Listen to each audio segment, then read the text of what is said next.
जागे नहीं कषाय, नहीं वेदना सताए। तुमसे हिलो लगी हो दुर्ध्यान को भगाऊं, तुमसे हिलो लगी हो दुर्ध्यान को भगाऊं। आत्म स्वरूप अथवा आराधना विचारूं, आत्म स्वरूप अथवा आराधना विचारूं। हरिहंत सिद्ध साधु रटना यही लगाऊं, हरिहंत सिद्ध साधु रटना यही लगाऊं। धर्मात्मा निकट हो चर्चा धर्म सुनावे, धर्मात्मा निकट हो चर्चा धर्म सुनावे। हो सावधान रखेगा फिर न हो पाऊं, वो सावधान रखेगा फिर न हो पाऊं। जीने की हो न वांछा मरने की हो न ख्वाहिश, जीने की हो न वांछा मरने की हो न ख्वाहिश। परिवार में तुझन से मैं मोह को हटाऊं, परिवार मित्र जन से मैं मोह को हटाऊं। भोगे जो भोग पहले उनका न हो सुमरन, भोगे जो भोग पहले उनका न हो सुमिरन। मैं राज संपदाया पद इंद्र का न चाहूं, मैं राज संपदाया पद इंद्र का न चाहूं।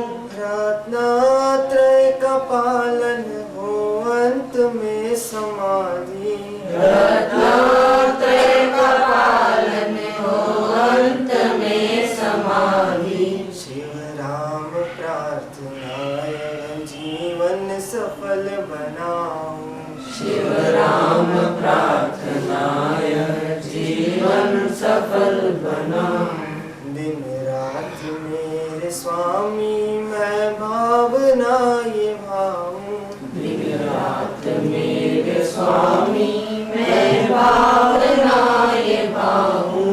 देहांत के समय में तुमको न भूल जाऊं, देहांत के समय में तुमको न भूल जाऊं। देहांत के समय में तुमको न भूल जाऊं, देहांत के समय में तुमको न भूल जाऊं।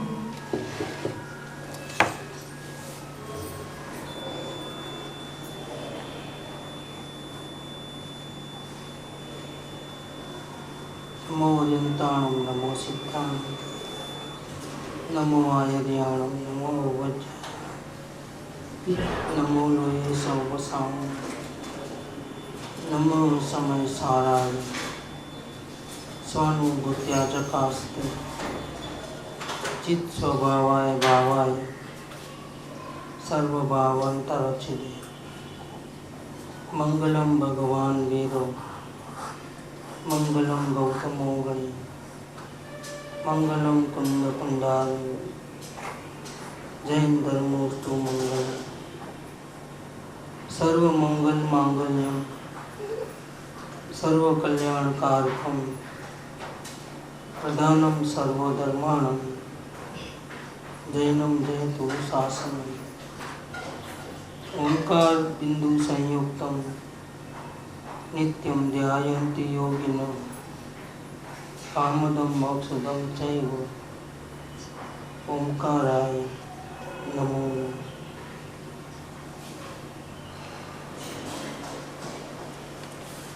श्री द्रव्य दृष्टि प्रकाश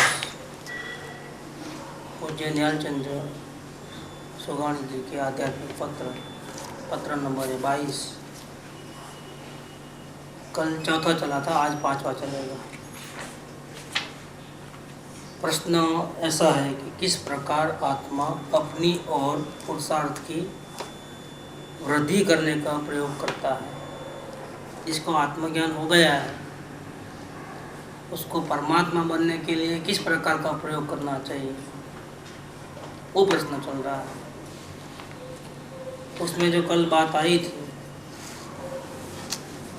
कि पुरुषार्थ करने में केंद्र बिंदु में सिर्फ अपना आत्मा है। और कैसा है आत्मा कि अखंड मतलब वन पीस, ज्ञान घन माने अंदर बाहर सब जगह ज्ञान है, बीच में खाली जगह नहीं है, पूरा सॉलिड पीस। घन माने सॉलिड पीस, बुंगड़ी नहीं, पाइप पे बुंगड़ी है वो नहीं, सॉलिड पीस माने लोहे का टुकड़ा सड़िया हुआ ना, ऐसा वो ज्ञान घन।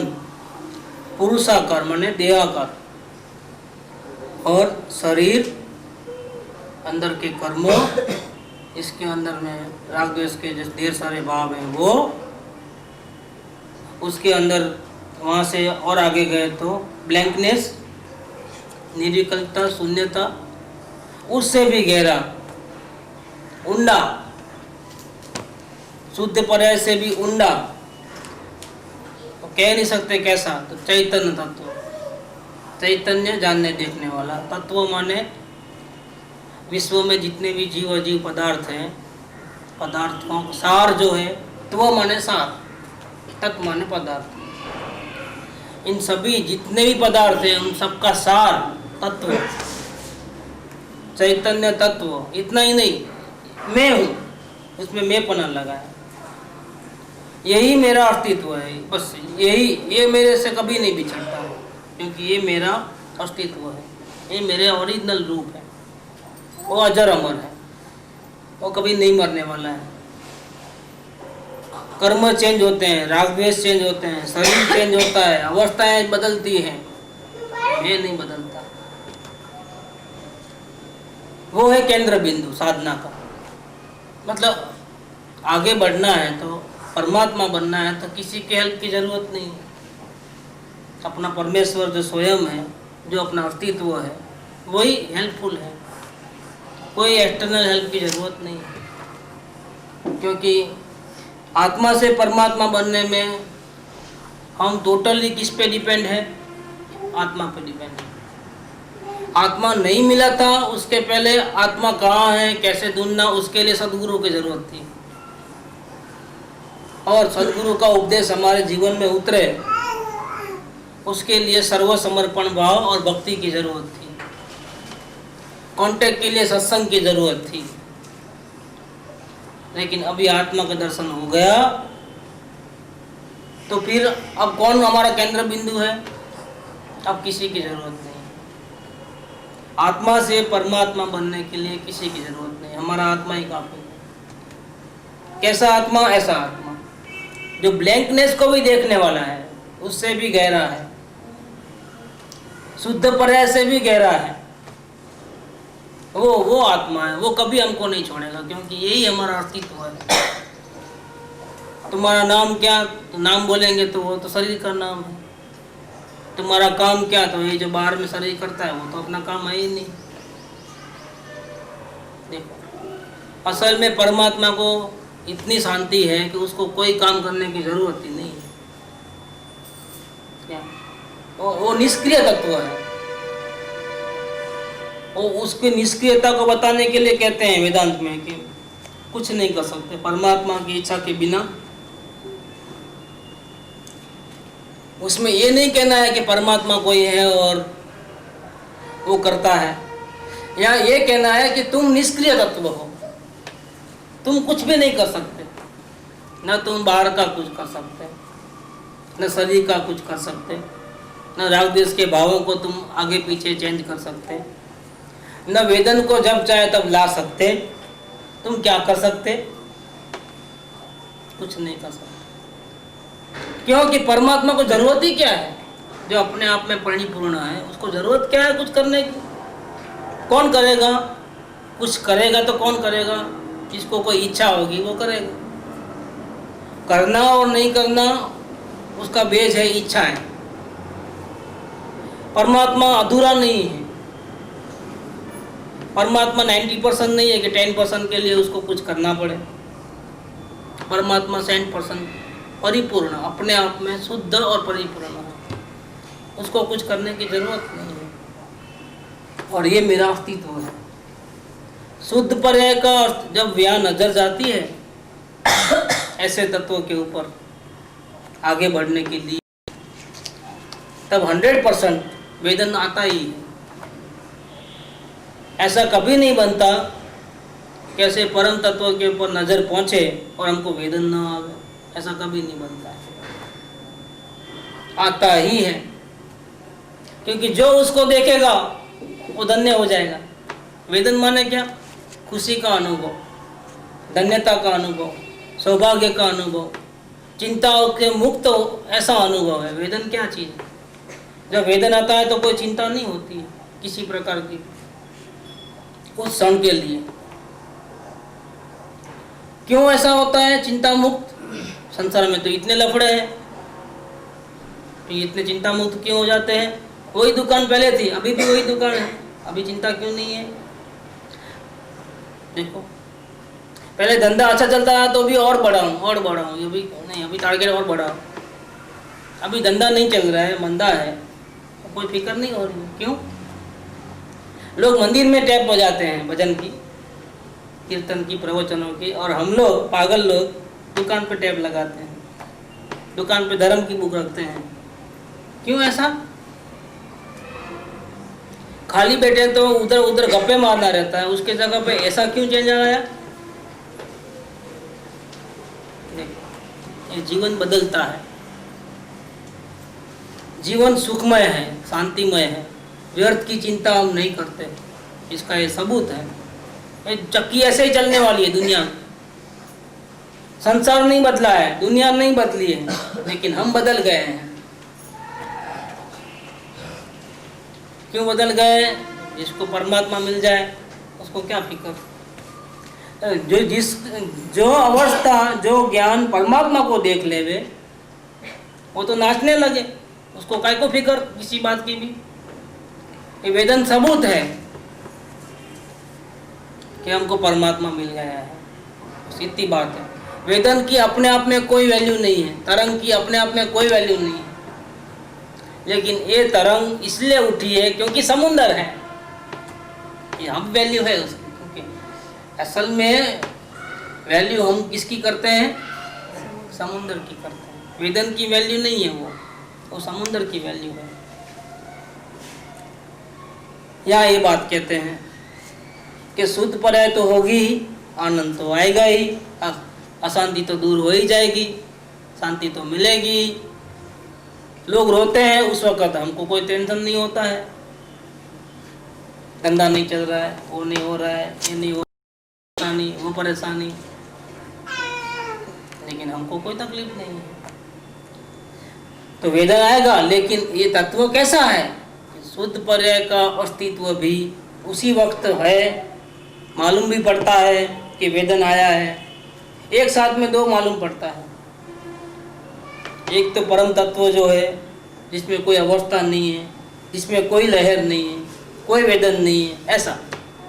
और एक जब उसको देखते हैं तब जो आनंद आता है, जो वेदन होता है, वो दोनों साथ में दिखता है।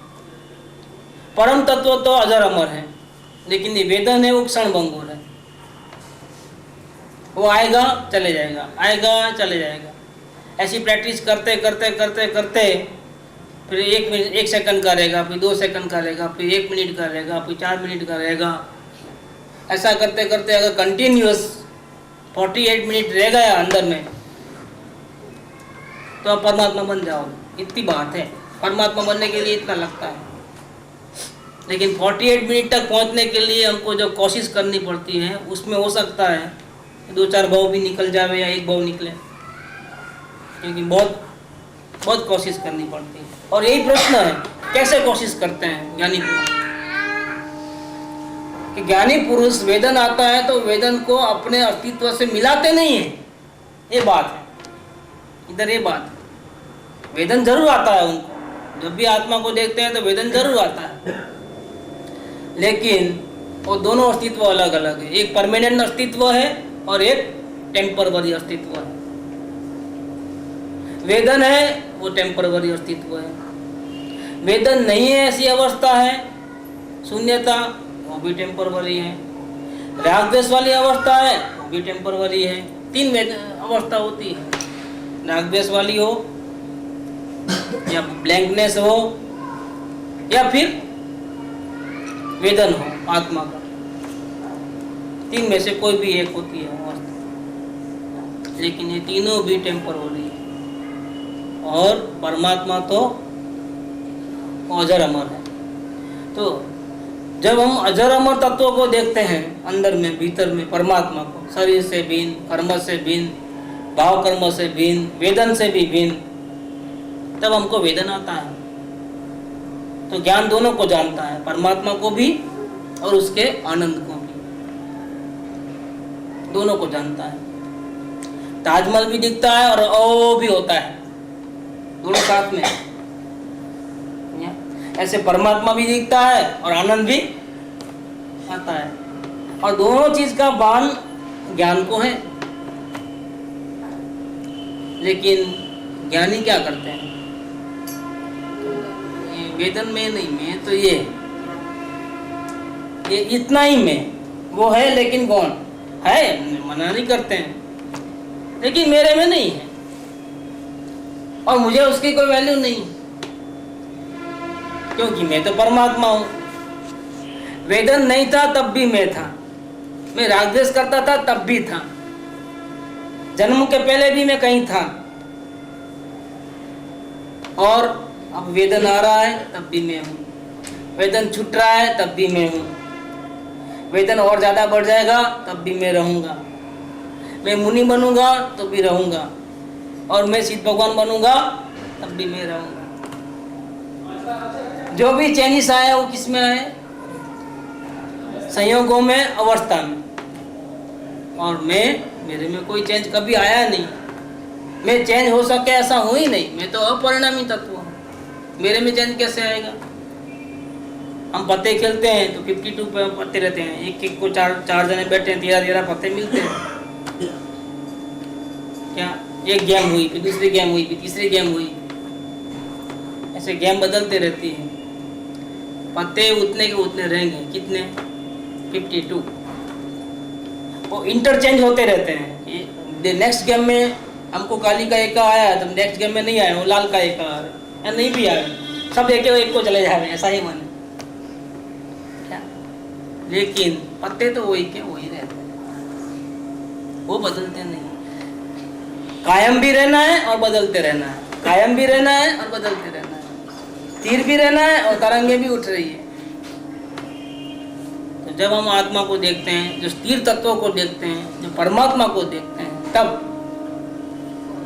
आनंद जरूर मिलता है, उसको भी हम जान लेते हैं। लेकिन मेरा अस्तित्व अलग और आनंद का अस्तित्व अलग। आनंद है मेरी बाउंड्री के बाहर, मेरे में किसी का प्रवेश नहीं। समुद्र में तरंगें नहीं होती है, दिखाई देती है, तरंग अलग, समुद्र अलग, क्योंकि समुद्र तो स्थिर तत्व है, विशाल है, तरंग तो है छोटी छोटी। जितना समुद्र विशाल है उतना थोड़ा विशाल है। इसीलिए समुद्र में तरंगे लाखों रह सकती हैं, करोड़ों रह सकती हैं, लेकिन एक तरंग में समुद्र नहीं रह सकता है। देखो, एक साथ अनंत गुण की अनंत पर्याय हैं आत्मा में अभी इसी वक्त, लेकिन एक तरंग में आत्मा नहीं है। जबरदस्त तत्व है ये, परमात्मा की शक्ति जबरदस्त है। और वो परमात्मा कौन है, किसकी बात चल रही है कि ऐसा उंडा चैतन्य तत्व मैं हूं, दूसरों की बात नहीं चल रही है। ऐसा परमात्मा मैं इस देह मंदिर में कर्म से, शरीर से, राग द्वेष के भावों से और आनंद की पर्याय से सबसे भिन्न अंदर में बैठा हूं, अजर अमर तत्व। ऐसी प्रथम श्रद्धा जब ही कही जाती है कि ऐसी श्रद्धा के प्रसार के साथ प्रसार क्यों लिया? श्रद्धा का प्रसार क्यों लिया? क्योंकि असंख्य प्रदेश में फैलती है श्रद्धा। क्या एक प्रदेश नहीं है ये है, ऐसा नहीं है, लेकिन इतना बड़ा एरिया जो है पूरे प्रदेश में अहमपना करती है। क्या देवचंद भाई कहते हैं तो आंख नाक कान सब साथ में आ जाते हैं। क्या अभी आंख का अलग निकाल के फोटो दो तो ये देवचंद भाई, ये देवचंद भाई नहीं, सिर्फ मुंडी लगाओ इधर और बाकी सब निकाल दो। ये देवचंद भाई, वो देवचंद भाई का सर का फोटो चेहरे का, देवचंद भाई नहीं। देवचंद भाई कहते हैं पूरा बॉडी है ऐसा। मैं आत्मा कहते हैं ये श्रद्धा जो है जहाँ अपनापन करती है वो पूरे बॉडी में प्रसरती है, चैतन्य की बॉडी में। एक तो अंदर में ऊपर दिखती है वो तो शरीर जड़ की बॉडी है, अंदर एक वन पीस ज्ञान की बॉडी है, इनविजिबल। क्या आंखों से नहीं देख सकते, कानों से नहीं सुन सकते, ऐसी इनविजिबल बॉडी ज्ञान की है। वो ज्ञान की बॉडी पूरी जो है यहाँ से लेकर के वहां तक, पूरा सर से लेकर के नीचे तक पूरी बॉडी, आगे पीछे सब, अंदर बाहर सब। अंदर डालते हैं ना, पानी डालते हैं ना तो अंदर गुड़ करके जाता है ना अंदर, तो जैसा खाली जगह में जाता है पानी नली के द्वारा। लेकिन आत्मा वहां पर है। आत्मा देखो ये फ्रंट पोर्शन है, एक पोर्शन है, ठीक, बीच में हवा है, नलियां हैं ढेर सारी, ऐसी रचना है। लेकिन आत्मा वन पीस है, उसमें कोई हवा बीच में नहीं है। छाती का भाग और पीठ का भाग, इन दोनों के बीच में जितना भी गैप है उसमें भले न करोड़ों नलियां हो तो भी आत्मा वन पीस है। यहाँ से लेकर के वहां तक का पूरा ज्ञान वहाँ रहता है, टोटल रहता है, वहाँ कोई पोलाण नहीं है। शरीर का पोलाण है लेकिन अंदर में जो ज्ञान बॉडी है उसमें कोई पोलाण नहीं है। इसीलिए पेट में जब आवाज आती है, ऊपर नीचे होती है गैस जैसा, तो हमको मालूम पड़ जाता है। क्यों मालूम पड़ता है?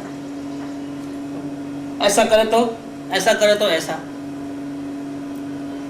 तो मालूम नहीं पड़ता है क्योंकि ये टच नहीं करता है। इतना 1 mm का भी फर्क होगा तो मालूम नहीं पड़ेगा। जैसा ऐसा करते ही मालूम पड़ जाता है। इसका मतलब क्या हो गया कि जहाँ ज्ञान है वहाँ मालूम पड़ता है, जहाँ ज्ञान नहीं है वहाँ मालूम नहीं पड़ता है। ये प्रूव करता है कि अंदर में शरीर की बॉडी पोली है लेकिन अंदर में जो आत्मा है वो पोला नहीं है, वो ज्ञान पिंड है, वन पीस। ऐसे श्रद्धा में ये आत्मा ऐसा जो आता है तो श्रद्धा पूरी बॉडी में ऊपर से नीचे तक प्रसरती है, हर प्रदेश में प्रसरती है। आउटर लुक नहीं, सिर्फ आउटर, इनर, आउटसाइड, सब all round, front, behind, side, पूरा ऐसे पूरे असंख्य प्रदेश में श्रद्धा फैलती है और कहती है ये मैं चेतन तत्व हूँ। ऐसा करती है। विश्वास कहाँ करती है? ऐसा विश्वास करती है। कौन से एरिया में और कैसा विश्वास करती है? तो ऐसी श्रद्धा के प्रसार के साथ जब लीनता का अनुभव होता है तब यथार्थ श्रद्धा कही जाती है। ये तो बिगिनिंग हुई। अब यहाँ से आत्मा के दर्शन हुए, नजर वहाँ गई और वेदन आया, पूरे सर्वांग श्रद्धा प्रसर गई और आनंद आया, विश्वास आया कि मैं परमात्मा हूँ। ये तो यहाँ से शुरुआत हुई। अब इसमें आगे बढ़ना है तो जैसे वो शुरुआत किया है ना वैसे ही दोबारा, तीसरी बार, चौथी बार, क्योंकि अभी हम आत्मा को तो जान लिए हैं लेकिन परमात्मा बनना बाकी रह गया है। तो बार बार परमात्मा बनने के लिए, जैसे एक बार पहली बार आत्मा को देखा तो सारे टेंशन खत्म, सारी इच्छाएं खत्म। अब सुख दुख की अम्मा परवाह नहीं होती है। क्या चाहिए कि नहीं, कुछ नहीं चाहिए, सब है। कुछ चाहिए भाई नहीं, अब सब कुछ मिल गया, जो मिलना था वो सब मिल गया, ठीक। लेकिन अभी पूर्व कर्म के कारण किसी के ऊपर डिपेंडेंस रहना पड़ता है, जैसे डॉक्टर के ऊपर, दवा के ऊपर, चलना है तो व्हीकल चाहिए, ऑटो चाहिए, भूख लगे तो पीड़ा खत्म करने के लिए खाना चाहिए, रोटी चाहिए। परमात्मा है फिर भी वो सब चाहिए। तो पूर्व कर्म भी है, वर्तमान में अनंतानु मंदी के अलावा दूसरा कर्जा भी है। 99,999 बोला था ना, इसमें 90,000 चुका दिया, तो एक 9 कम करो। कौन सी साइड से कम करना? 99,999, इसमें एक 9 निकाल दो। कौन सा 9 निकालूं अब? लेफ्ट साइड का कि राइट साइड का? आत्मा का दर्शन हुआ तो लेफ्ट साइड का 9 निकल गया। निकला तो 9 ही निकला है, लेकिन कौन सी साइड का निकला है? Left side. और आत्मा का अनुभव नहीं हुआ तो आप कुछ भी कर लो, वो फिगर वैसा ही रहेगा।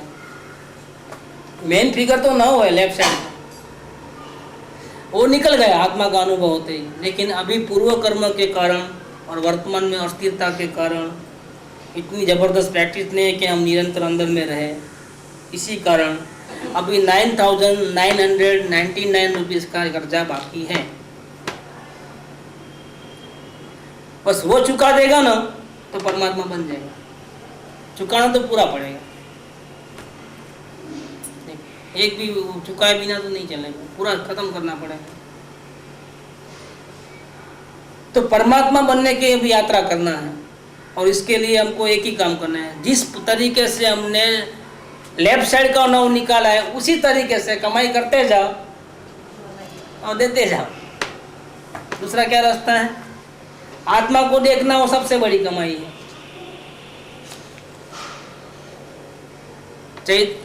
બહારની સંપદા કોઈ સંપદા નથી,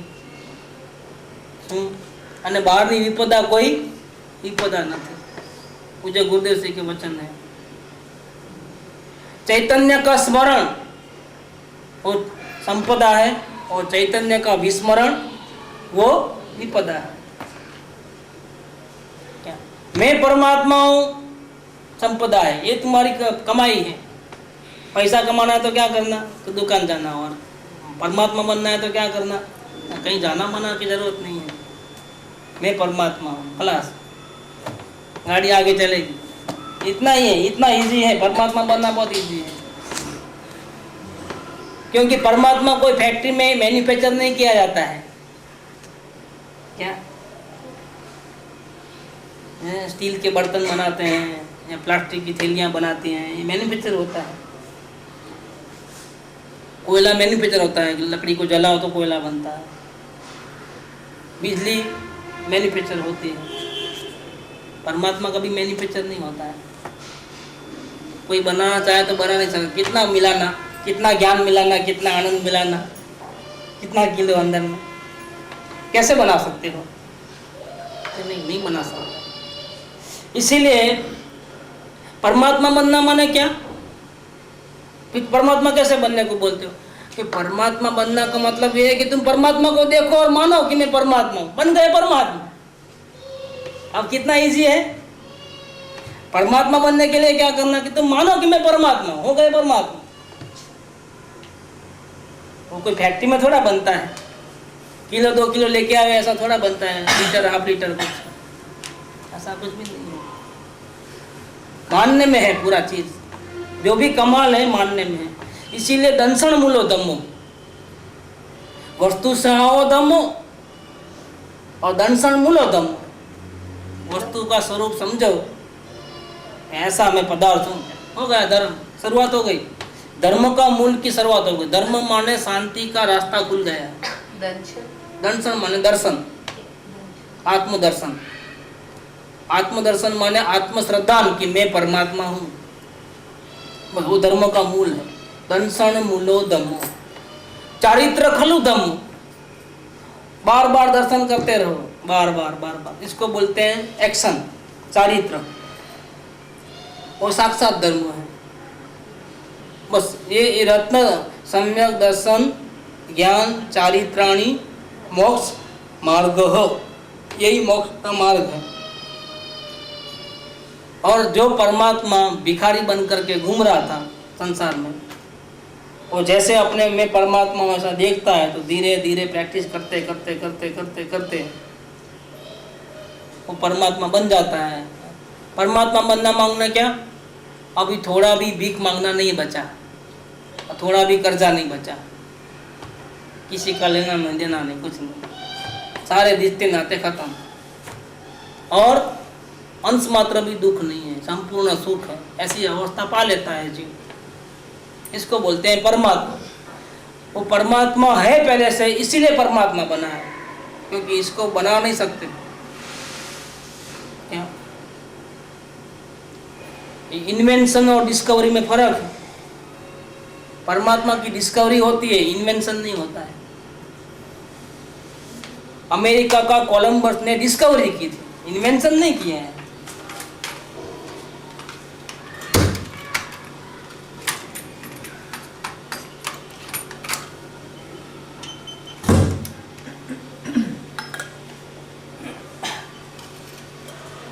वास्को द गामा ने हिंदुस्तान की खोज की थी, लेकिन इन्वेंट नहीं किया था। बनाना और इन्वेंट करने में फर्क है, खोज करने में। क्या इसीलिए हमको परमात्मा बनना है तो क्या करना है, इन्वेंशन करने की जरूरत नहीं है, क्योंकि तुम परमात्मा तो हो ही हो। अब फर्क कहाँ पड़ता है, फिर हो तो भिखारी क्यों हो, क्योंकि मानते नहीं हो कि मैं परमात्मा हूँ। ये तो भिखारी पना नहीं रहता, आप मानो तो नहीं रहता। लेकिन मानने के लिए क्या करें, तो मानने के लिए पहली बार देख लेना पड़ेगा, फर्स्ट टाइम। बाद में नहीं देखोगे चलेगा, एक बार तो देखना पड़ेगा। और अगर एक बार देखा ना परमात्मा को, तो सांस हर सांस में मानोगे कि मैं परमात्मा हूँ। कोई बोलेगा नहीं तुम देवचंद भाई हो, नहीं मैं देवचंद भाई नहीं, मैं तो परमात्मा हूँ। देवचंद भाई कहना अपमान है, परमात्मा को देवचंद भाई कहना वो अपमान है। क्यों कि देवचंद भाई तो आज है कल नहीं है, लेकिन परमात्मा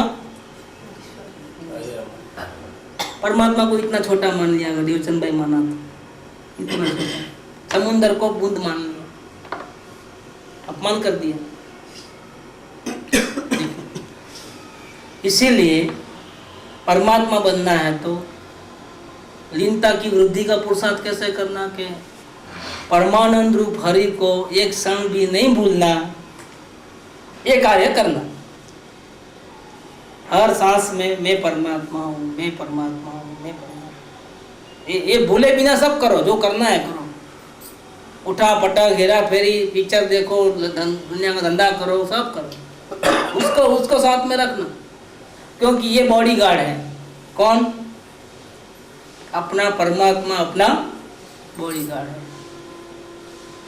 वो अगर साथ में रहेगा ना तो एक भी गोली नहीं लगेगी, गोलियां सब मारेंगे लेकिन लगेगी नहीं। पूर्व कर्म में अपराध किया है तो शरीर बीमार भी पड़ेगा, कोई गाली भी देगा, कोई विरोध भी करेगा, तो सबको सम्मान थोड़ी करते हैं। तो गोलियां तो चारों ओर से आएगी, अच्छे दिन भी आएंगे और बुरे दिन भी आएंगे।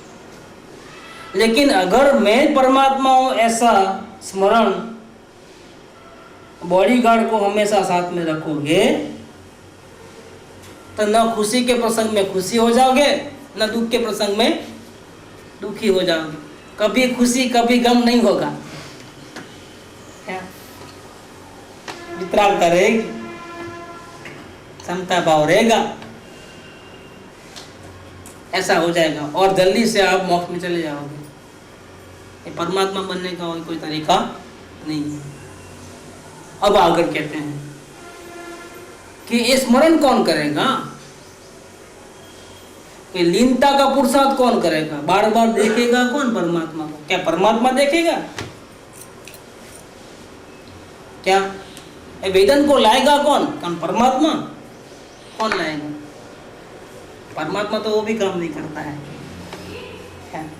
ये लीनता का पुरुषार्थ, बार बार परमात्मा को देखना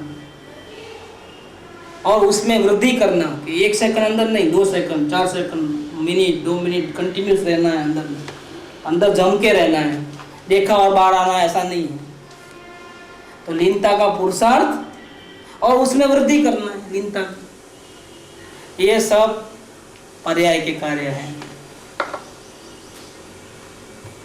अब बोलना भी नहीं कि आत्मा में जाओ, क्योंकि वो कौन करेगा।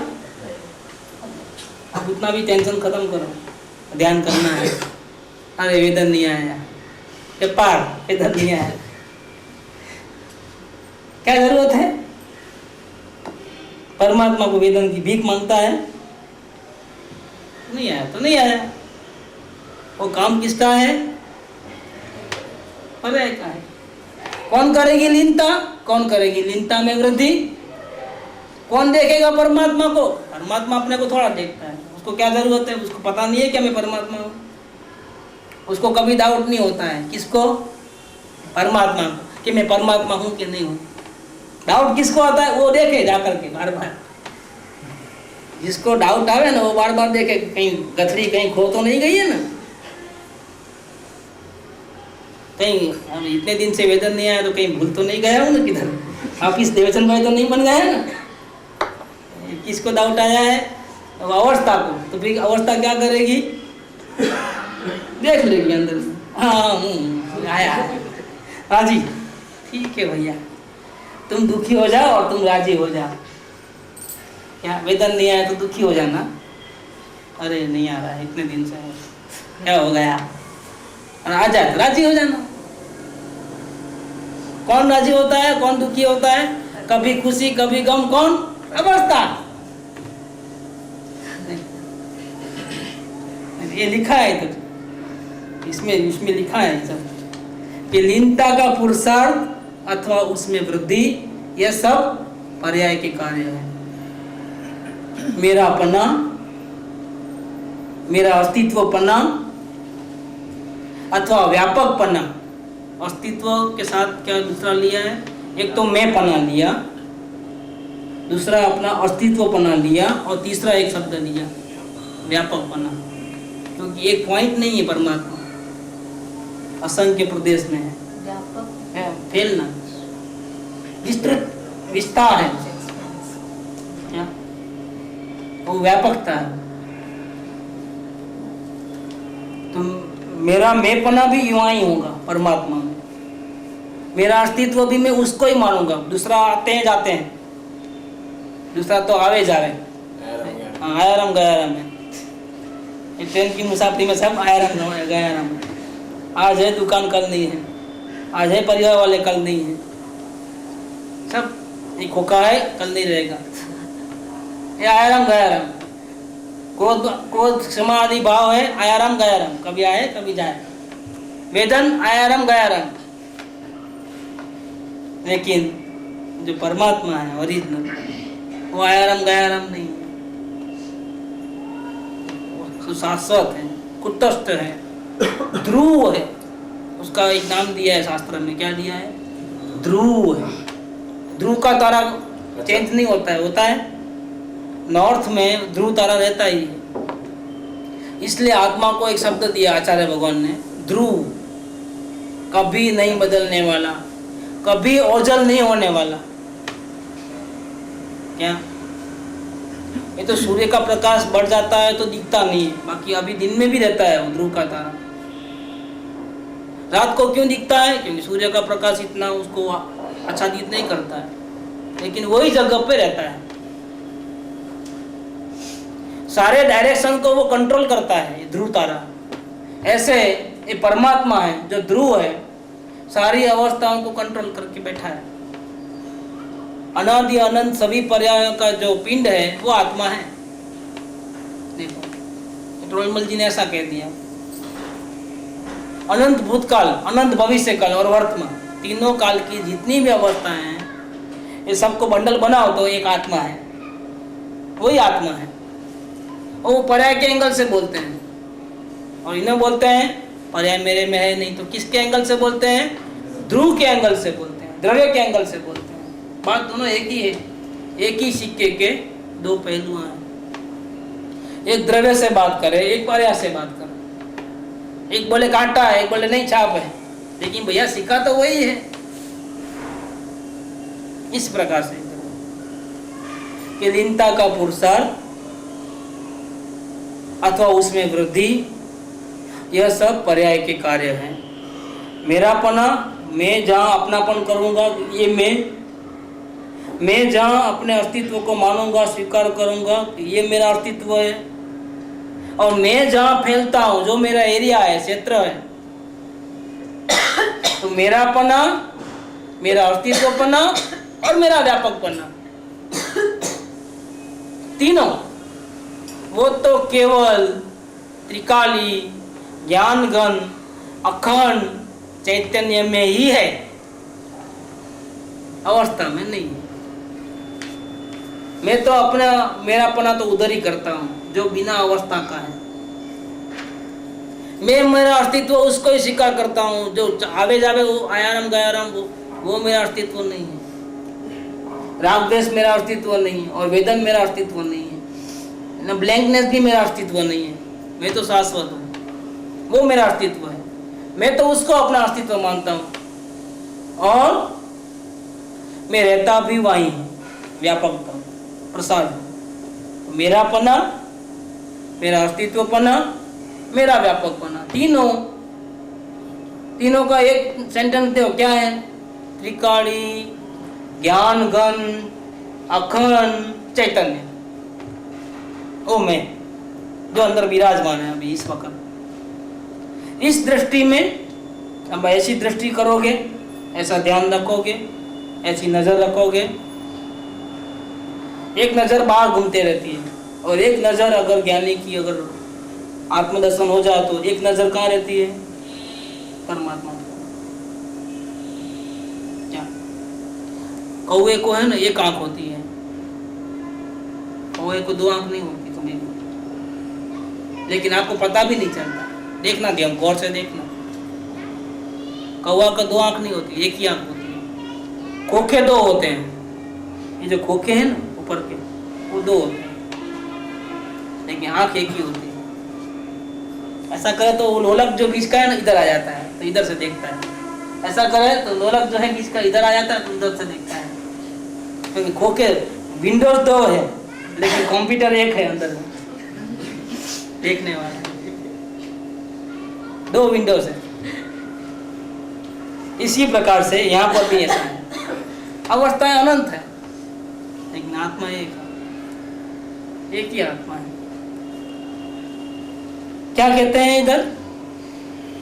ऐसी दृष्टि में ज्ञान है ना, ये ज्ञान मेन कंप्यूटर है,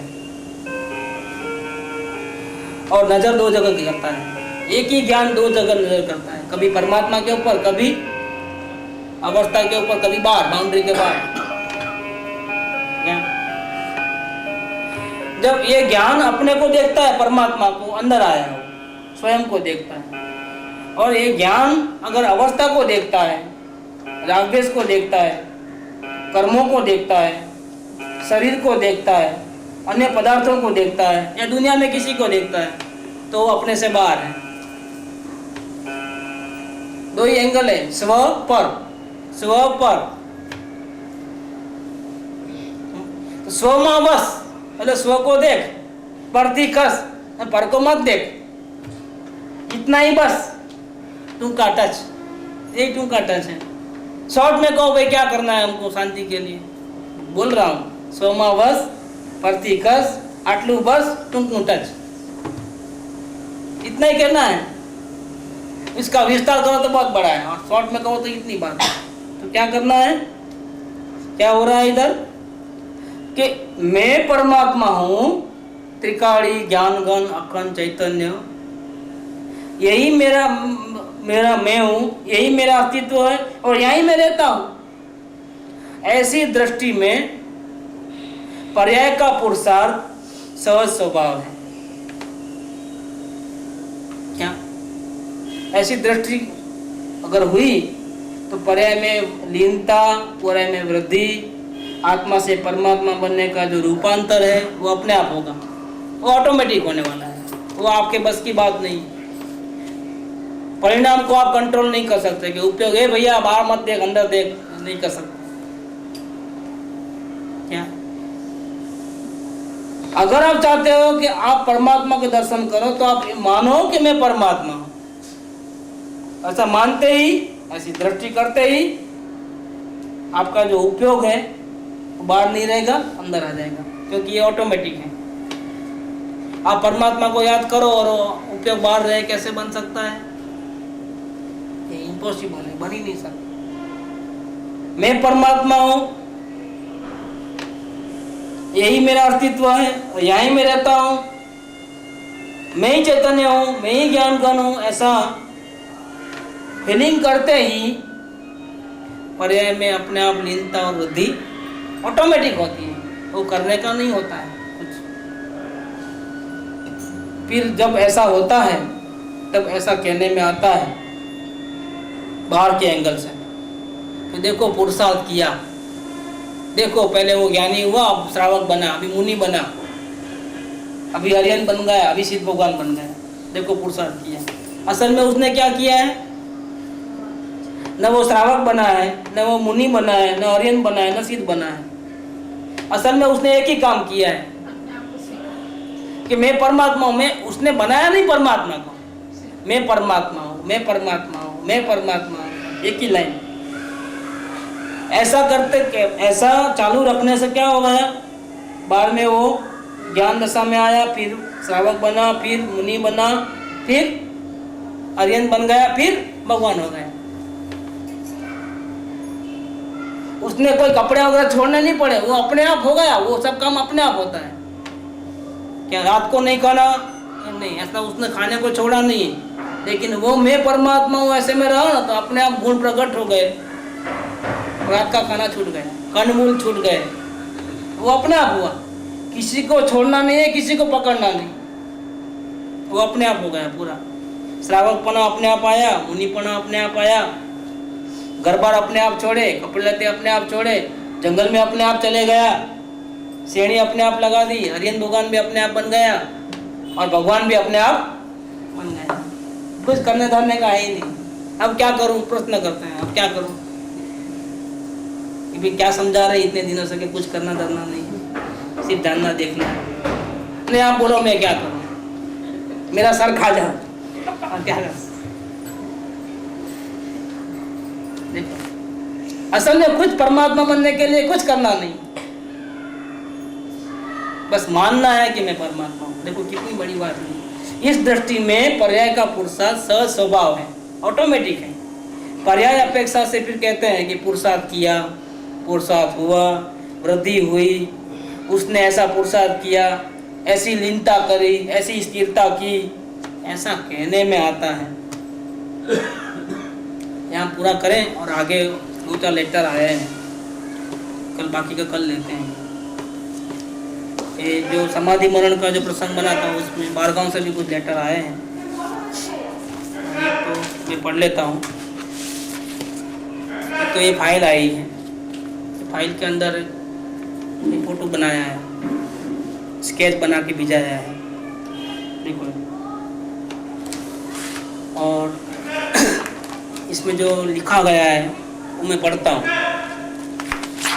असल में उसी दिन आ गया था, लेकिन मेरे को नहीं मालूम, मैं बाद में फुर्सत से पढ़ूंगा, फाइल बाद में खोलूंगा, लेकिन उसी दिन आ गया था, पढ़ना रह गया था। ओम, दिनांक 9/2/2002, बेंगलोर।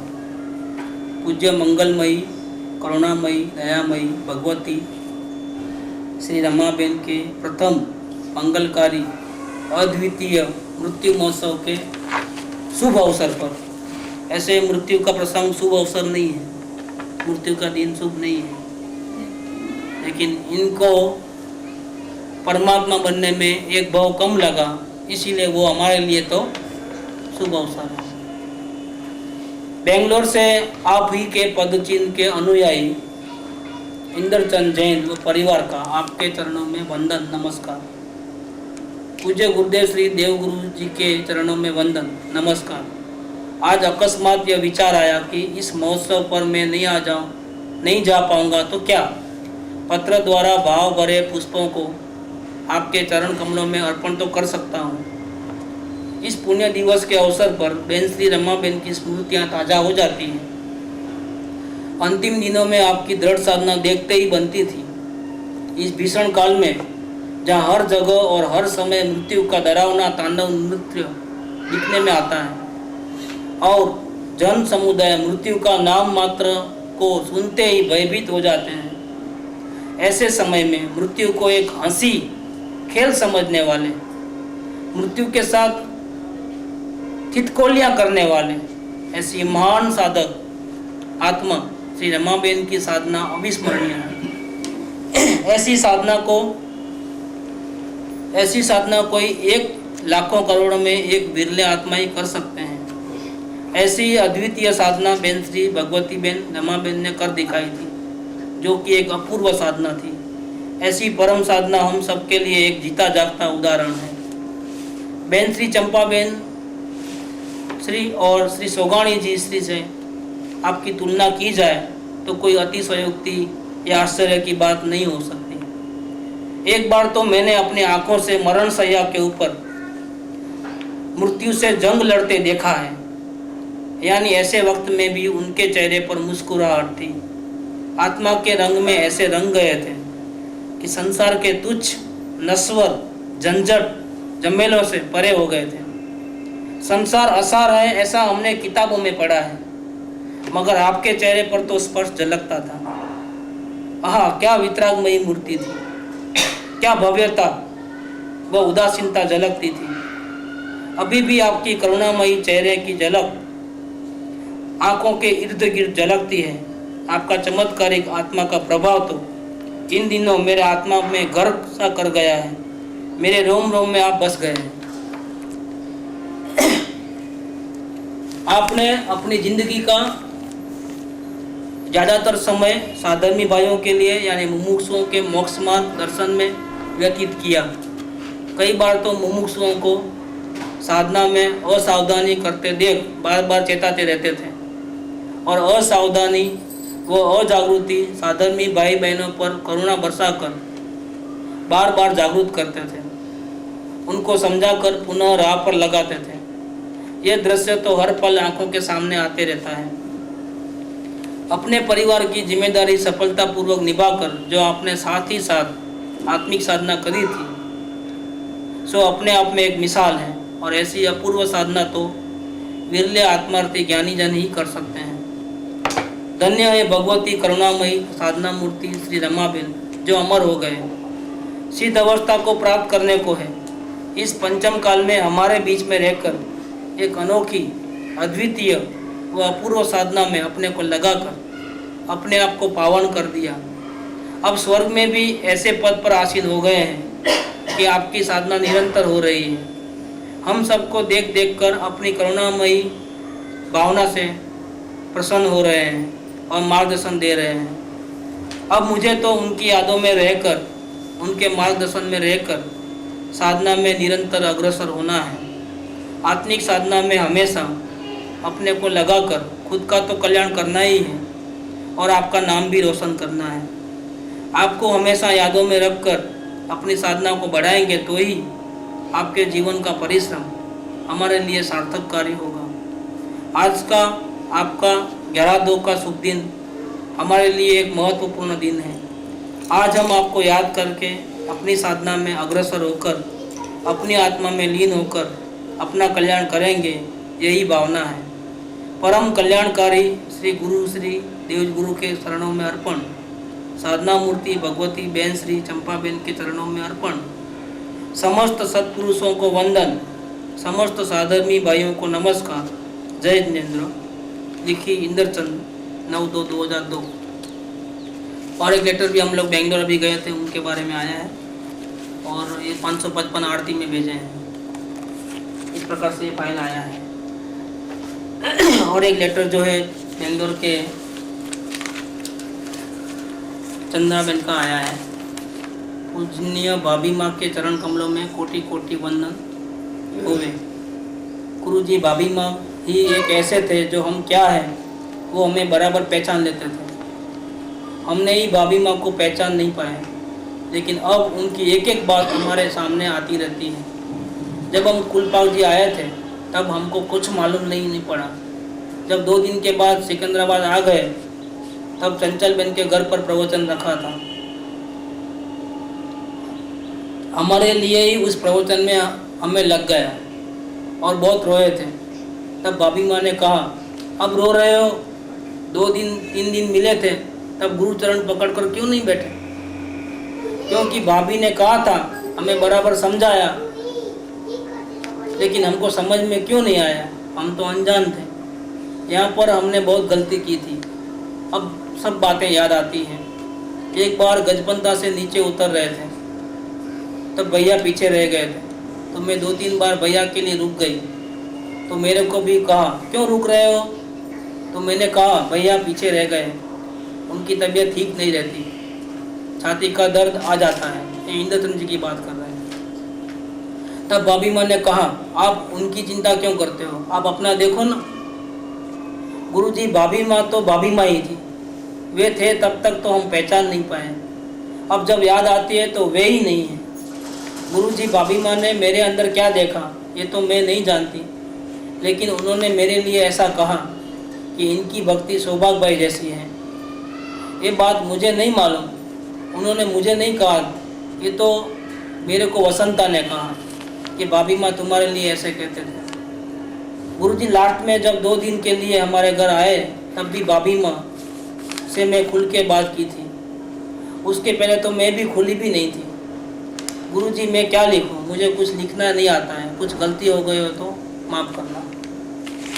एक लेटर और है, 1 सेकंड में पढ़ लेता हूँ। अभी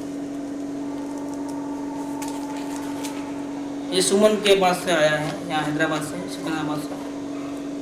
परम उपकारी श्री सद्गुरुदेव के चरणों में नमन। आज मेरी भाभी माँ की प्रथम पुण्यतिथि पर हार्दिक श्रद्धांजलि।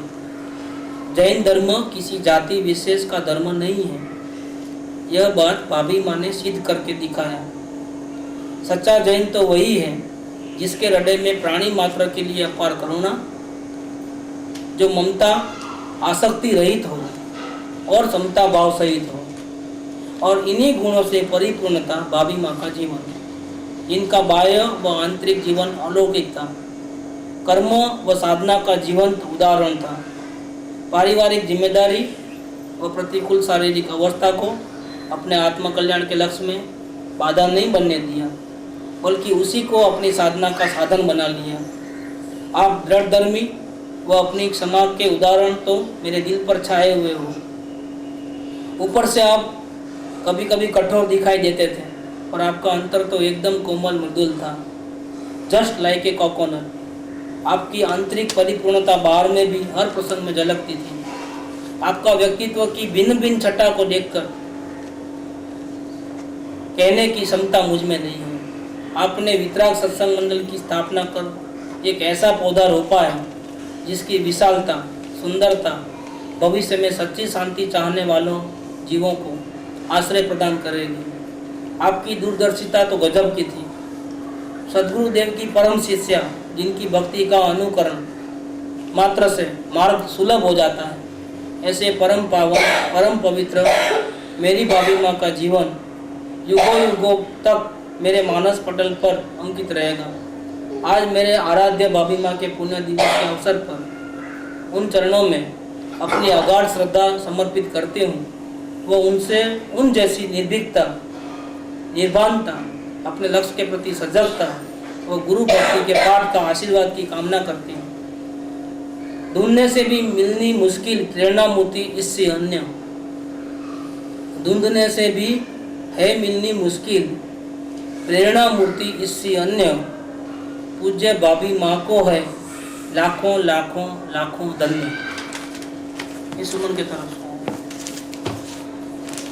सुखदान अनंत सुसंत